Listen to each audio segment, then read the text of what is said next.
मंचासीन विद्वत्वर, मेरे परम पूज्य, मेरे अग्रज, वैवृद्ध और ज्ञान वृद्ध छिन्नाछा, सादर प्रणाम। वर्तमान समय में जो हालात हैं उनमें साहित्य की सेवा में रत अपने कर्म को निभाते हुए साहित्य सेवा को ध्येय मानकर कर्म जुझारू कर्म में लगे हुए अशोक छत्रपाल जी, उद्घोषिका गायत्री मैडम,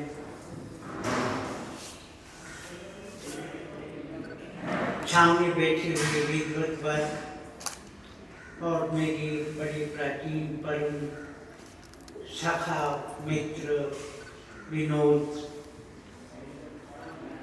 सबको प्रणाम और आभार आयोजकों का भी कि इस महोत्सव में, महोत्सव इसलिए कि इसका संबंध दो पंक्तियां याद आ रही हैं। ना सही चांद सितारे सूरज जुगनू ही सही, ना सही चांद सितारे जुगनू ही सही, नाम अपना भी रोशनी से जुड़ तो गया कहीं। इस मधुर से मीठे से छोटे से आयोजन और इस प्रयास के साथ जो देखने में छोटा है लेकिन अपनी तासीर में कितना बड़ा है, महत्वपूर्ण है, उपयोगी है, आशा जगाता है, यह अपने आप में एक उसमें सहभागी होने के लिए मुझे अवसर दिया आयोजकों ने, सुरभि मैडम का और संपादक महोदय नूर साहब का। मैं इनके नूर को सम्मिलित रूप से सम्मान नमस्कार करता हूँ, नमन करता हूँ। त्रिखा साहब कहीं व्यस्त हो गए, वो कई प्रकार की आयोजनों में लगातार उलझे रहे हैं। वो जहाँ भी हैं उनको मैं नमन करता हूँ, क्योंकि उनका योगदान चंडीगढ़ में और साहित्य के साथ दवाइयों से लेकर पुस्तकों तक और पत्रिकाओं तक लगातार हम सब के साथ बहुत घनिष्ठ संबंध है। इसलिए उनको भी नमन करते हुए संस्कृत के प्राचीन ग्रंथों में इस तरह के आयोजन को विशेष तौर से नाटक भरत मुनि के काव्य नाट्य शास्त्र में इस तरह के आयोजनों को, संदर्भ तो नाटक का है, लेकिन इस तरह के आयोजनों को उन्होंने चक्षु यज्ञ कहा है, क्योंकि ये यज्ञ है जो इसके माध्यम से जाकर के बत्ती जलाता है कहीं और हर यज्ञ का एक ब्रह्मा होता है, नियंता, जो सारी व्यवस्था यज्ञ की, और एक यज्ञ में होता है यजमान जो आयोजन करता है। तो यज्ञ के ब्रह्मा और यज्ञ के यजमान दोनों भूमिकाओं में हमारी सुरभि मैडम ने जो महत्वपूर्ण काम किया है और इधर उधर जलती हुई छोटे छोटे दीपकों को इकट्ठा करके जो एक मशाल बनाई है, इसकी रोशनी निश्चित रूप से बहुत दूर तक जानी चाहिए। खतरे जरूर हैं, जैसे डॉक्टर अशोक ने बताया, लेकिन खतरों से डर करके घर बैठ जाएं तो फिर साहित्य के विद्यार्थी हम नहीं हैं। इसलिए इस पूरी टीम का मैं आभारी हूँ, बहुत धन्यवादी हूँ कि हमें भी अपने साथ जुड़ने का मौका दिया, और जो जहाँ है, जिस भी योग्य है, क्योंकि ईमानदारी की बात ढूंढने निकलो तो बड़ी मुश्किल हो जाती है, कहाँ कहाँ जाएं कहाँ ना जाएं, लेकिन इतना अभी भी तय मान लीजिए, सरस्वती माँ के सुपुत्रों में अधिकांश आपको रक्त देने वाले, रक्त को मशाल की तरह, ज्ञान को दीपक की तरह जलने जलाने वाले लोग विद्वान हैं, और आप जब भी आवाज देंगे वो सब आपके साथ आ खड़े होंगे। नूर साहब ने पहले आकर के अपने आरंभ यात्रा के आरंभिक बिंदु से आज तक की सारी मोटी मोटी बातें कही। मेरा मन कई बार वहाँ भी हुआ कि मैं इनसे कहूँ ये और थोड़ा इसमें जोड़ दो, इसको निकाल दो, लेकिन आज वो यहाँ आकर के जो उन्होंने धमका दिया कि एक नहीं दो वकील हैं, और हमने उनको गोला बारूद दे रखा है, और जब पता लगा कि कर्नल साहब भी उनके साथ हैं, तो ऐसे में अब मैं कोई कमी निकालनी भी होगी, सुझाव देना होगा।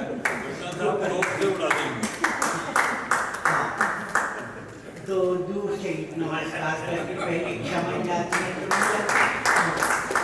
तो ये कहूँगा कि क्यों कहूँ, जरा इधर कर लो तो एक बात कर लेते। मौजूदा हालात में जबकि सारे भूमंडल की भौगोलिक और मानवीय सीमाओं के भीतर और बाहर जो एक अभूतपूर्व आश्चर्य भयजनक सन्नाटा फैला है, जिसे प्रकाशिकीय आलेख में मारक समय कहा है। बड़ा मारक समय है, और नूर साहब ने लिखा है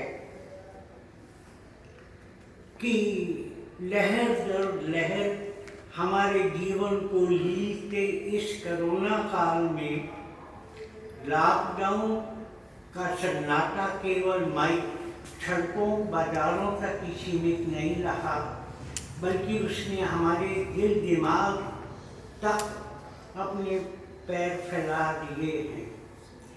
दिन ब दिन रुकती हुई सांसों और छूटते हुए हाथों ने संपूर्ण मानव जाति को झकझोर कर रख दिया है। हम सब इन शब्दों को जी रहे हैं, इनके साक्षी हैं, प्रत्यक्ष दर्शक हैं, गवाह हैं। लेकिन इस कोरोना के चक्कर में भी आपने जो कर दिखाया है, उसके लिए आप बधाई की बात करें। ऐसे इस जरे हुए ठहरे ठिठके भयावह समय में हर आदमी सोते जागते जहाँ चौंक चौंक उठता है,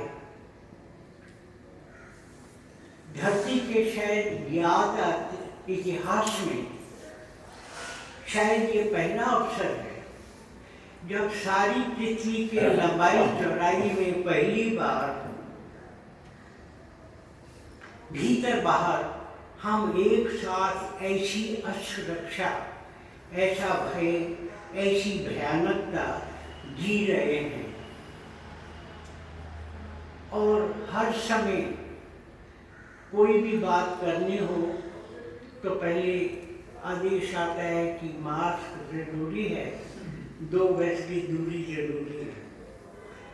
ये 2 गज की दूरी का आदेश सुनते सुनते हमारे संबंधों में, हमारी सोच में मीलों का फासला पैदा हो गया है। इसलिए आदमी आदमी के रूबरू होने से घबराने लगा है।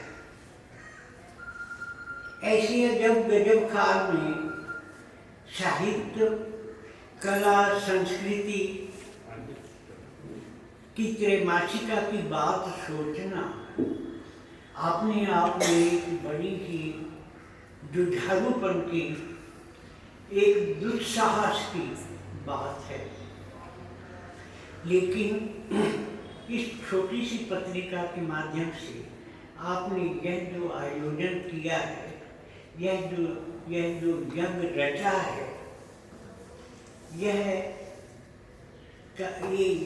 पत्रिका नहीं है, ये इस यज्ञ के अश्वमेध का अश्व है जो सब जगह पहुंचेगा। यह अपने आप में एक पत्रिका नहीं, एक दृढ़ संकल्प है जो आपने लिया है। और अपने साथ अगर बीमारी छूट की बीमारी है तो अच्छाई, कला और ईमानदारी भी उसी तरह छूट का एक प्रभावशाली अंश है जो एक जगह से दूसरी तरफ जाने के लिए तड़पता है, उद्वेलित करता भी है और होता भी रहता है। यह जो पत्रिका है, मुझे लगता है ये पत्रिका नहीं, एक इश्क है, एक जुनून है। और ये जुनून, इश्क जब भी होगा, जैसे भी होगा, हम गाने को याद करेंगे कि एक आग का दरिया है और डूब के जाना है।